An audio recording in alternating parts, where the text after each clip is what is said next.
A certain virus infects 1 in every 400 people, and a test used to detect the virus in a person is positive 90% of the time if the person has the virus, and 10% of the time if the person does not have a virus.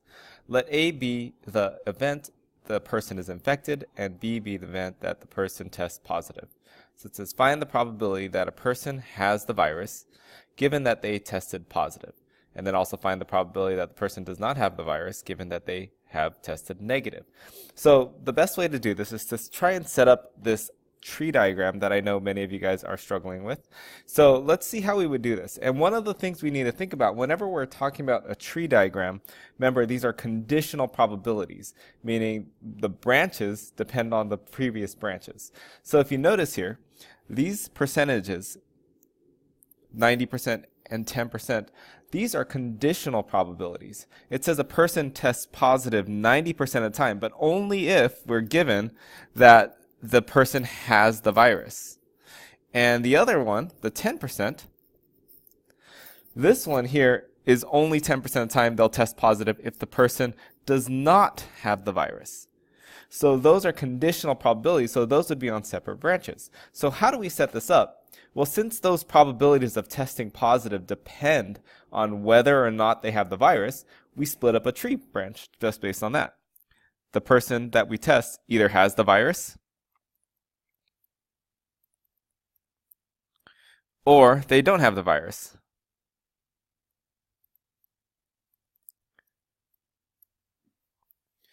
Now that we have this, well, what can happen if they have the virus? Well, they could either test positive or they can test negative. Same thing, if they don't have the virus, well, they can either test positive or they can test negative.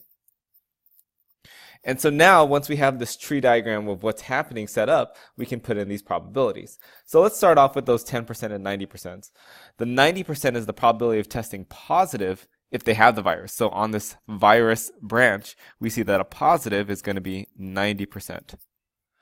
Well, that means if there's 90% of the time those people are going to test positive, that means 10% of the time they're going to test negative. Same thing, if they don't have the virus, then 10% of the time those people are still going to test positive. And then 90% of the time they're going to test negative. So now what percentage of time do they have the virus or not have the virus? Well, that probability is actually given to us here. 1 in every 400 people. So 1 out of 400. And we could write it as a fraction, but since I'm using decimals here in my tree, I'll just do this as a decimal. So 1 out of 400 actually calculates out to 0.0025. And then if we find the complement of that, the probability that someone does not have the virus would be 1 minus that, which would be 0.9975. So we can put this on our table as well. So they have the virus is 0.0025, and then we have not having the virus, 0.9975. So there is our tree diagram. Now the key thing about tree diagrams is that whenever we go down a branch, so whenever we follow any branch, it's always multiplication down the branches. If we ever need more than one branch, though, we're going to be adding those. And those are actually just coming straight from our multiplication and addition rules. Because what we have is, from the multiplication rule, if I want that a person, for example, has the virus and tests positive, well, this could be calculated by doing that probability that they have the virus times the probability that they test positive given that they have the virus.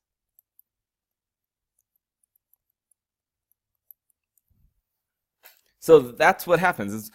These probabilities are already conditional probabilities. So this 90% right here is the probability of testing positive given that they're on this virus branch.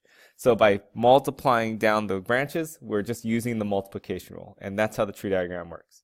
So now let's actually use it to actually calculate these probabilities that are given to us. So the first one says, find the probability that a person has the virus given that they have tested positive. So first, this word given, remember, all we're saying here is that is what goes in the denominator. So we're trying to figure out what's the probability that a person who's tested has a positive result.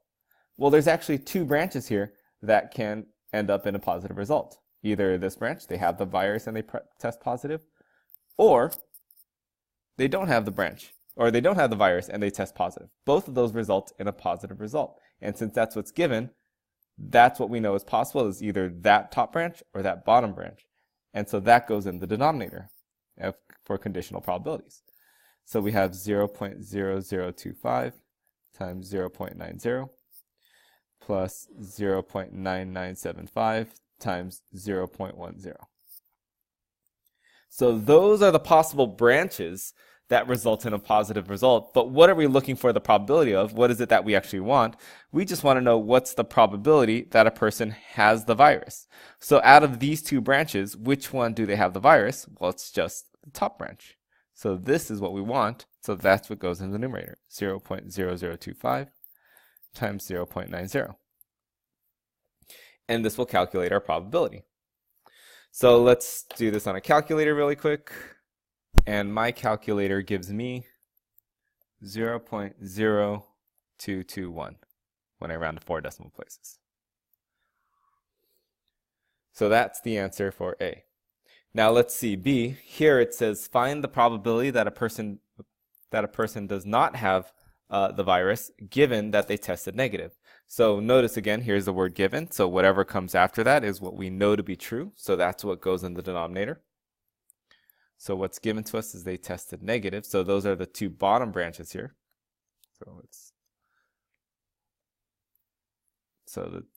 That's this branch negative, or this branch is negative. So both of those go on the bottom. So every time we go down a branch, we multiply. So 0.0025 times 0.10. Or we have the other branch. So notice that's why we do the addition, is because it's or the other branch. 0.9975 times 0.90. Now out of those two branches, we want to find what's the probability that they do not have the virus. So which branch is that? Is this bottom branch. And so that's what goes in the top of what we want. 9975, 0.90. And again, if we type this into our calculator, I'll put it underneath, we get 0.9997.